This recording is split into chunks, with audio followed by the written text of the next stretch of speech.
now we go to William Henry Sheppard, the dude with the mustache. This dude is something else. He's born in March 1865, a month before slavery was supposedly eradicated. And listen to this. He taught Sunday school pretty young there in Virginia. And he was one of Booker T. Washington's students at Hampton, Virginia, actually, which was pretty rigorous when you read what they had to do. And he spent 3 years there at Tuscaloosa. And what did he do? He visited and prayed with the sick in the Alabama communities. Then he became a pastor of Presbyterian churches in Montgomery and Atlanta. But inwardly, the whole time, he wanted to go to Africa. So he petitioned over and over again for missionary service in the 1880s and even traveled miles to present his request personally. But the Presbyterian hierarchy refused to send a black man as the sole leader for a foreign mission station. They wanted to make sure there's a white guy that was with him, basically.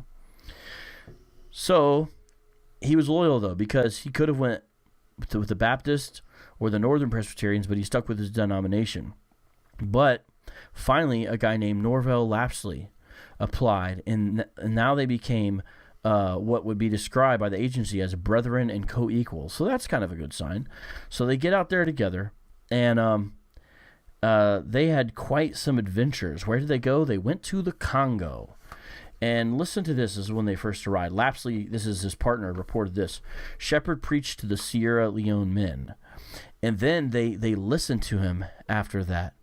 And there was great sickness there that the Africans themselves were experiencing. In fact, Sheppard himself recorded 22 bouts of malaria during his first 2 years in the Congo. That is crazy. Now listen to this. This is where you got to like these guys. Listen to this. There's a famine in an area. So they're kind of still newer there, right? Sheppard took his gun, killed a hippopotamus to feed them. And he also was learning their languages real quick. He was really good at it, apparently.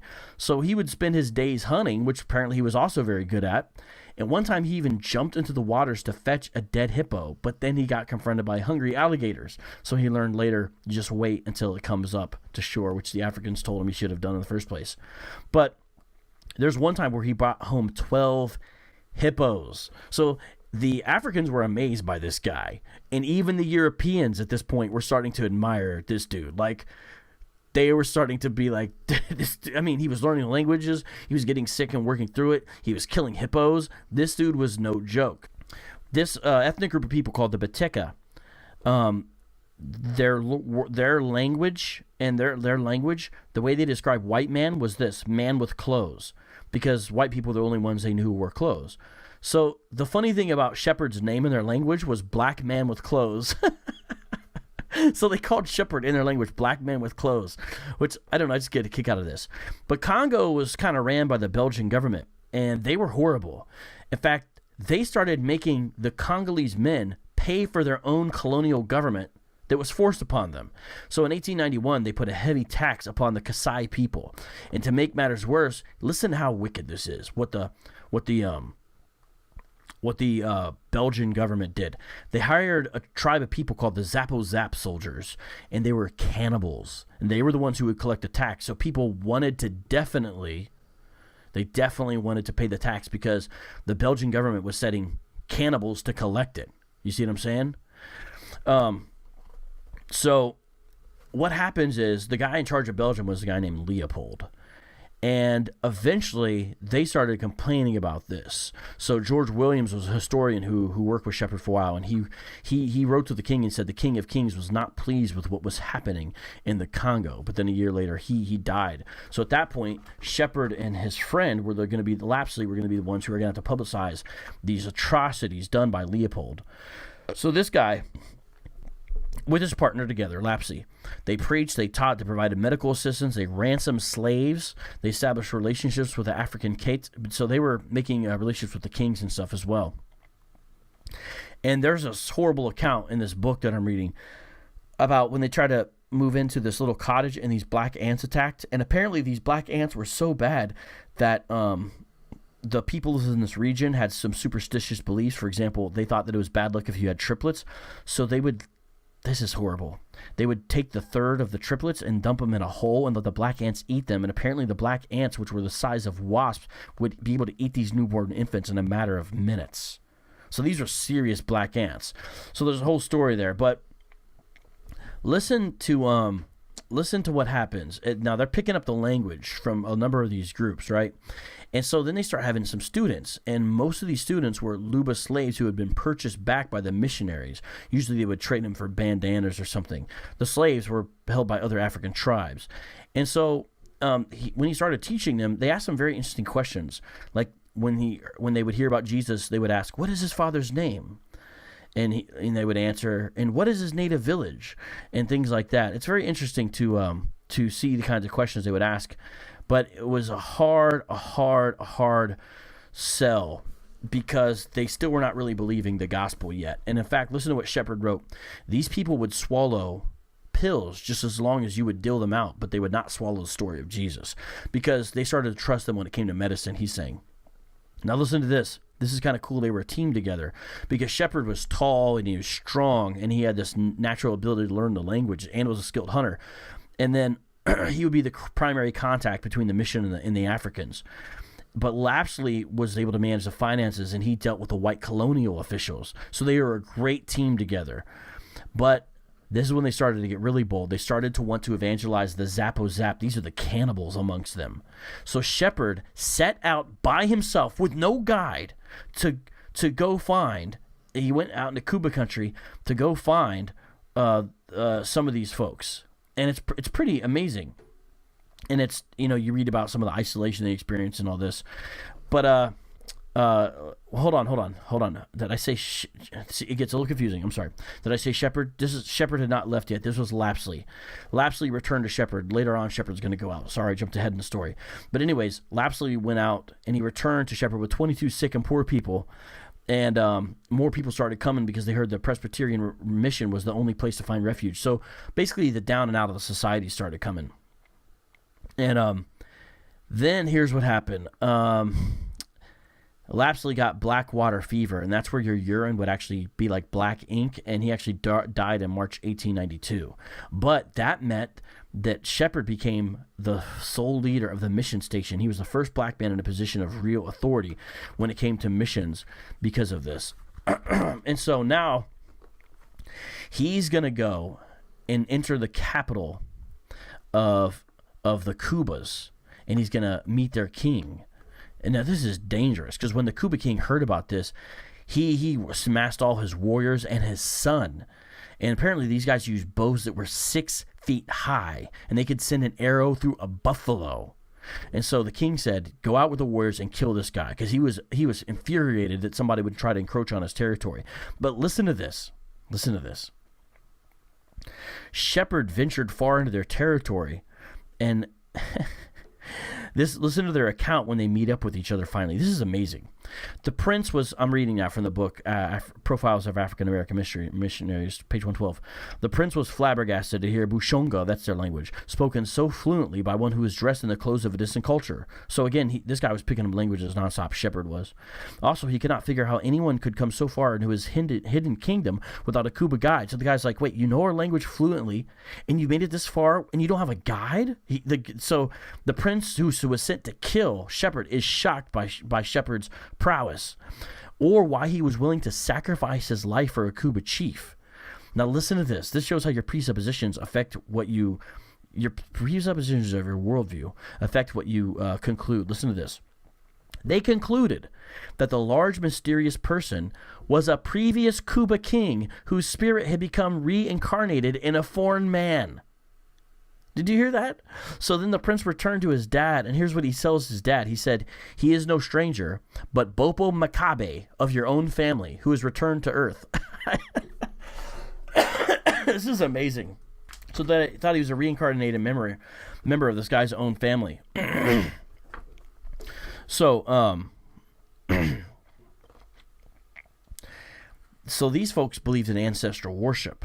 So they accepted Sheppard as a lost ancestor, and they placed him in a high position underneath the king. So Sheppard used this to his advantage.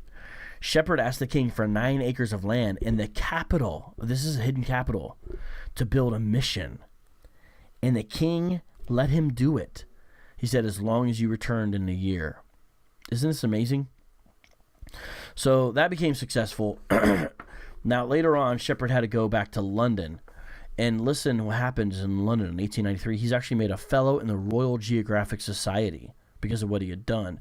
Then he went to the United States, met with President Grover Cleveland, and told Grover Cleveland about the advanced Cuba art and the advanced society. Apparently the Cuba were rather advanced, and so Sheppard is telling him about it. And he stirred up interest in missions to Africa.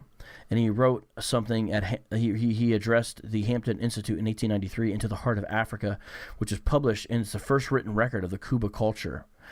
And it's just absolutely amazing. His wife is quite amazing too. We just can't talk about her right now, but they did some work in the States, and then later went back. And listen to this. By 1898, these African-American missionaries had fully established a new branch mission station on the Bakubu frontier. 2 years later, the mission station had a total of 350 converts. But that's not all he did. He started to write about the atrocities of the Belgian government, the imperialistic government, the forced labor that they started doing, and things of that nature. And there's some real heartache here about how his daughter died, and it's just all this. And he had a pet monkey, which was an asset to him as an evangelist, which is kind of funny. But eventually, they acquired, excuse me, a small printing press, which they were able to print materials in their languages, and they were the first to do it. And there's just amazing story after amazing story, and his wife became also very gifted in another one of the language, and she ended up publishing the first dictionary in the Tshulba language. And when he went back to the place, the secret kingdom, a different family had taken over, so now they suspected him, since they thought he was the reincarnation, or remember, he thought I was a reincarnated guy who was associated with the prior family. So then he had to kind of start all over with him. It's a long story, but it's pretty messed up.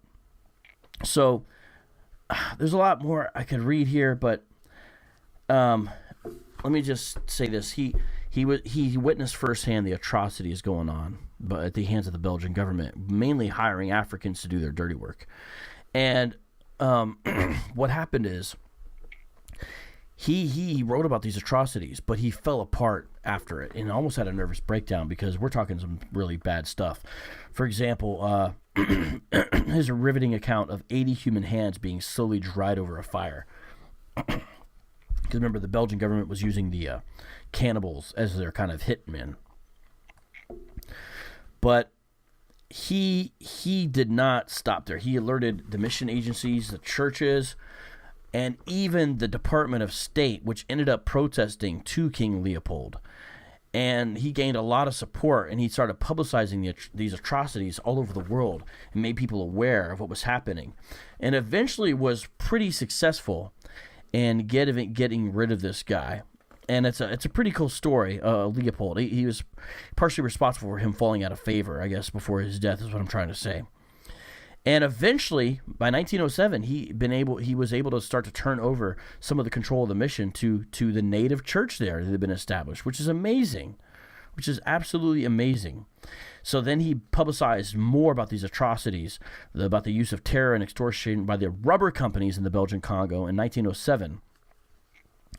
And he would not retract his charges that the European Kasai Company caused the decline of the African Bukubu Society.